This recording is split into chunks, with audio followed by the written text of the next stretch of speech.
লা লিগায় ওসাসুনার বিপক্ষে লাল কার্ডের ঘটনায় 2 ম্যাচের জন্য নিষিদ্ধ হয়েছেন জুড বেলিংহাম। লিগে পরের 2 ম্যাচে এই ইংলিশ ফুটবলারকে পাবে না রিয়াল মাদ্রিদ।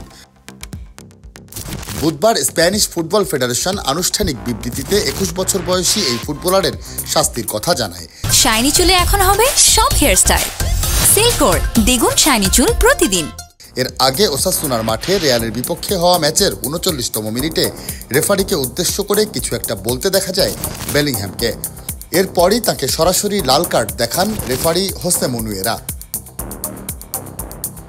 ম্যাচ শেষে বেলিংহ্যাম রেফারিকে অপমানজনক কিছু বলেননি এমন দাবি জানান। রেফারির সাথে ভুল বোঝাবুঝির শিকার হয়েছেন তিনি।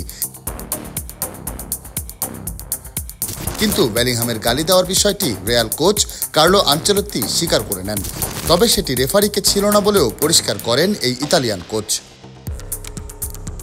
এরপর স্প্যানিশ সংবাদ মাধ্যমগুলোতে খবর ছড়ায় ওই ঘটনায় 4 থেকে 12 ম্যাচ পর্যন্ত নিষিদ্ধ হতে পারেন বেলিংহ্যাম।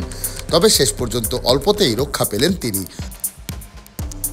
অন্যদিকে আগামী 23শে ফেব্রুয়ারি ও 2রা মার্চ লা লিগার গুরুত্বপূর্ণ ম্যাচে রিয়াল মাদ্রিদ মুখোমুখি হবে জিরোনা ও রিয়াল বেটিসের। এই 2 ম্যাচে ইংলিশ মিডফিল্ডার বেলিংহ্যামকে পাচ্ছে না লস ব্লাঙ্কোসরা।